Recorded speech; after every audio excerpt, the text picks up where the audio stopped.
Bonjour à vous, bienvenue dans cette nouvelle vidéo. On va voir aujourd'hui comment répartir judicieusement ces fenêtres en fonction de l'orientation nord, sud, est, ouest. C'est des notions qui sont issues de l'architecture bioclimatique et qu'on applique dans le cas d'une maison passive.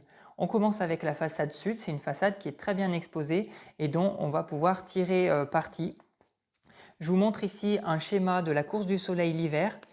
On voit que le soleil se lève côté sud-est et il se couche côté sud-ouest. Donc tout au long de la journée, on a un ensoleillement vraiment optimal au niveau de la façade sud et donc on va pouvoir avoir de bons apports solaires. C'est pour cette raison que du coup à l'échelle d'une maison, on va chercher à faire en sorte que la majorité des fenêtres se retrouvent côté sud.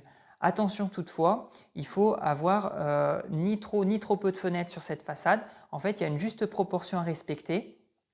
Si j'ai pas assez de fenêtres, ça veut dire que l'hiver, en cas de journée ensoleillée, eh ben, ça ne suffira pas pour réchauffer gratuitement la maison. Et à l'inverse, si j'ai trop de fenêtres, ben, si j'ai du soleil, tout va bien. Mais par contre, si j'ai une journée nuageuse, ben, ça veut dire que j'ai plus mes apports solaires. Et par contre, j'ai toutes les fenêtres qui sont là et qui sont source de déperdition. Parce qu'il faut bien avoir en tête le fait que une fenêtre, ça reste toujours moins bon qu'un mur, même si on a la meilleure fenêtre avec du triple vitrage, etc.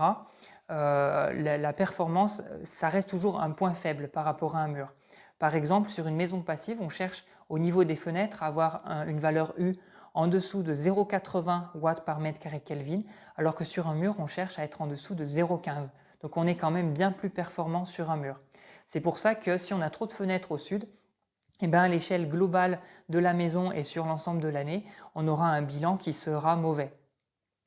Maintenant, côté nord, c'est une façade qui ne reçoit pas de rayons du soleil. C'est ce qu'on voit ici, l'hiver. On n'a pas d'apport solaire.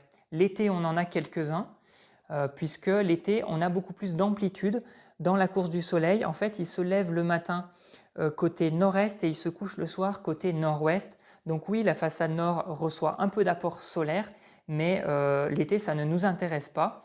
Donc pas d'hésitation. Sur une façade nord, on met le moins possible d'ouverture. Le seul intérêt qu'on a à avoir une ouverture au nord, c'est pour ventiler la maison les nuits d'été, pour rafraîchir, parce que le fait de créer un courant d'air nord-sud, c'est très efficace pour rafraîchir. Après, il peut y avoir des cas particuliers où, par exemple, vous avez une super vue côté nord et donc vous voulez vous ouvrir, ou alors vous voulez installer un bureau ou un atelier d'artiste et bénéficier d'une lumière indirecte et donc la lumière du nord est bien adaptée. Donc dans ces cas-là, pourquoi pas, mais sachez que vous aurez des fenêtres qui seront uniquement source de déperdition. Maintenant, côté est et ouest, donc là, c'est un cas un peu particulier. Alors oui, on va créer des ouvertures parce que c'est très agréable, parce que c'est toujours appréciable d'avoir un rayon de soleil le matin quand on se lève, de voir le coucher du soleil le soir. Mais si on raisonne d'un point de vue purement thermique, c'est quand même beaucoup moins pertinent que sur la façade sud.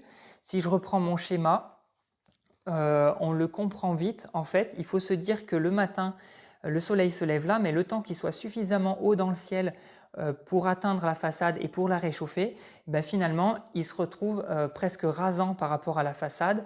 Le soir, c'est à peu près la même chose. Donc, c'est ce qui fait que finalement, on a peu d'apport solaire, mais comme toute fenêtre, on a des déperditions. Donc, pour cette raison, sur les façades est et ouest, on met quelques ouvertures, mais pas trop. Et puis, comme je disais, la stratégie, c'est de miser majoritairement sur la façade sud dans la juste proportion. Et pour ça, votre architecte sera là pour vous conseiller. Voilà pour aujourd'hui. On a vu les grands principes de bioclimatique pour ce qui concerne les fenêtres. On verra la semaine prochaine la différence entre double vitrage et triple vitrage. Au niveau de l'orientation, vous verrez qu'il y a quelques subtilités à prendre en considération. Je vous souhaite une très bonne journée et je vous dis à bientôt. Ciao!